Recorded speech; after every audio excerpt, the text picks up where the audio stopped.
um aspecto de informação e um aspecto quantitativo. Há uma quantidade informada e outra quantidade na realidade. Como regra, né, a gente vai ter uma situação em que a quantidade informada é maior e a quantidade real é menor. Mas o contrário também pode caracterizar um vício de quantidade, né, na medida em que muitas vezes os consumidores têm algum tipo de restrição, né, ou algum tipo de dieta específica, como consumo de açúcar, consumo de sal, de gordura, e aí esse tipo de informação é relevante para que o consumidor opte muitas vezes por um determinado produto ou por um determinado serviço. Então, fique claro, eu tenho vício de qualidade ou tenho vício de quantidade.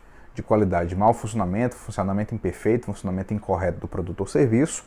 Quantidade, disparidade entre o que é informado e o que é real. E o fato, ocorrência de dano concreto, em especial à saúde, segurança ou patrimônio do consumidor. Lembrando que, como a gente falou anteriormente, em todas aquelas esferas de dano, né, cabíveis. No texto aí você, no nosso slide, na verdade, desculpa, você encontrar aí uma definição do Risato. Me parece uma definição boa, né, uma conceituação boa. E aí vamos falar aqui rapidamente dos dispositivos, né, principalmente para trazer as questões de solução. Então, olha, pegando o artigo 18, como eu disse, trata de vício de qualidade. E ele vai dizer assim, ó, os fornecedores de produtos de consumo duráveis ou não duráveis respondem solidariamente pelos vícios de qualidade ou quantidade que os tornem impróprios ou inadequados ao consumo, a que se destinam ou lhes diminuam o valor, assim como por aqueles decorrentes da disparidade, com as indicações constantes do recipiente, da embalagem, rotulagem ou mensagem publicitária, respeitadas as variações decorrentes de sua natureza, podendo o consumidor exigir a substituição das partes viciadas. Então, na verdade, ele faz referência ao vício de qualidade e quantidade, mas o foco dele é tratar do vício de qualidade. Então, vício de qualidade, outra delimitação, ele pode se dividir em vício de qualidade por inadequação, que quando o produto ou serviço simplesmente, no caso aqui específico do produto, né, que é o artigo 18, quando o produto simplesmente é inadequado ao fim que se destina, é um mau funcionamento, um funcionamento imperfeito, mas isso não traz, a priori, nenhum tipo de risco, nenhum tipo de exposição para o consumidor.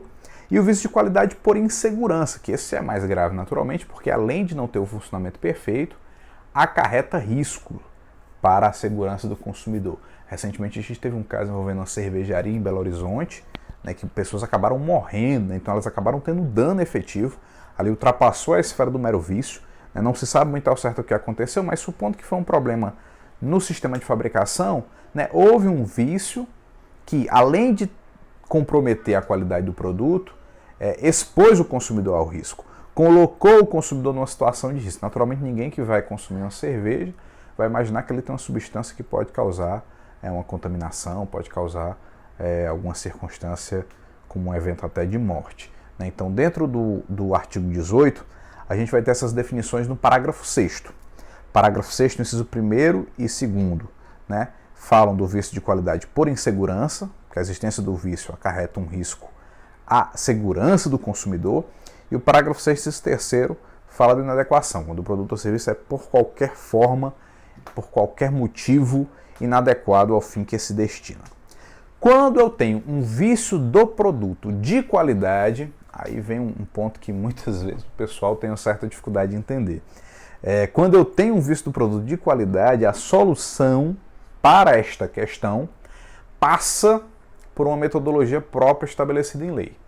Muita gente acha que o consumidor, quando encontra aquilo que a gente chama de defeito, né, que no caso é um vício, em qualquer produto que comprou, pode exigir a troca imediata, o que teria um prazo para trocar, um prazo de 24 horas, um prazo de 3 dias, um prazo de 7 dias, mas na verdade, pela lei, isso não existe.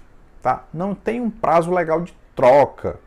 A única questão que a gente pode falar disso previsto no CDC é em relação ao direito de arrependimento para as compras feitas à distância, está lá no artigo 49 do Código, que a gente vai falar disso depois, quando for falar de proteção contratual. Mas, como regra, comprei no estabelecimento, apresentou vício, eu não tenho o direito de troca imediato, não. Apresentou vício, o que é que eu tenho que fazer? Eu tenho que entrar em contato com o fornecedor. A lógica vai ser essa. Ao entrar em contato com o fornecedor vai ter um prazo de 30 dias para me dar um retorno. E aí, nesses 30 dias, ele pode, inclusive, consertar o produto. Se ele consertar o produto, é direito dele não realizar a troca. e sim entregar ao consumidor o produto substituído, ou o produto consertado, tá? Esses 30 dias, pessoal, a gente pode colocar como um direito do fornecedor, e está previsto no parágrafo 1º do artigo 18, tá? É um direito do fornecedor, até porque é importante para o fornecedor ter esse prazo, para que ele possa verificar o que foi que aconteceu. Para que ele possa, por exemplo, observar se há algum elemento que indique que houve ali algo que exclua a sua responsabilidade, como uma culpa exclusiva do consumidor, um mau uso, né, como eles costumam chamar, mau uso.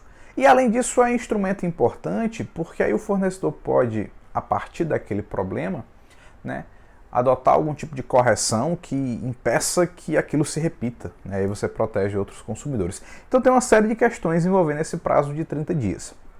Pela lei, no parágrafo 2º, né, do artigo 18, é possível você majorar esse prazo ou minorar esse prazo, em negociação com o consumidor, né, tendo um termo específico para isso.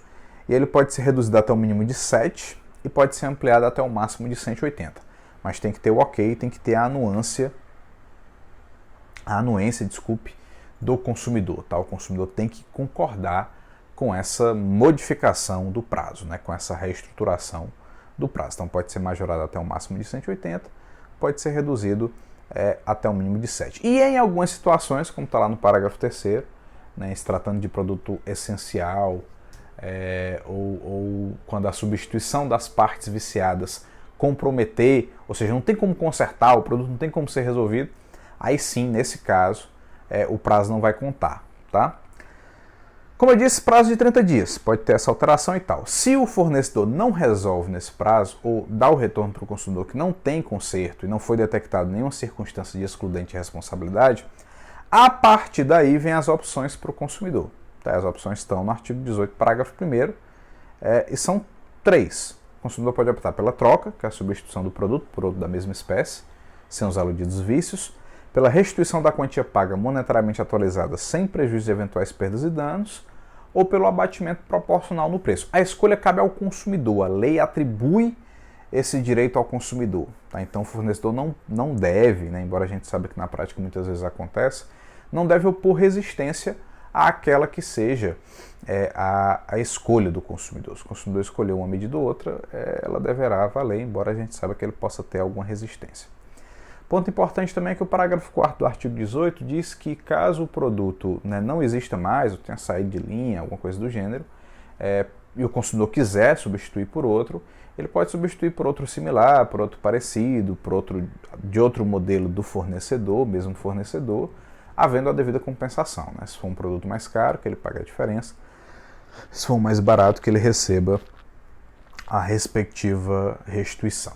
Tá? Então, em termos de vista do produto, esses eram os pontos mais relevantes. Se você ler o artigo 18, você vai ver toda esta sequência, que é bem recomendável também pegar alguma doutrina de direito do consumidor que destrinche essa questão, né? Que detalhe esse funcionamento.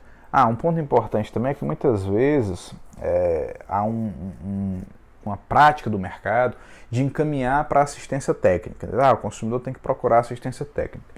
Entretanto, pela própria redação do código, a responsabilidade é solidária e ela envolve todos os partícipes da relação. Então, se eu procurar o comerciante, que foi onde eu comprei, o comerciante que deveria, em tese, proceder esse encaminhamento, né, remeter a respectiva assistência técnica.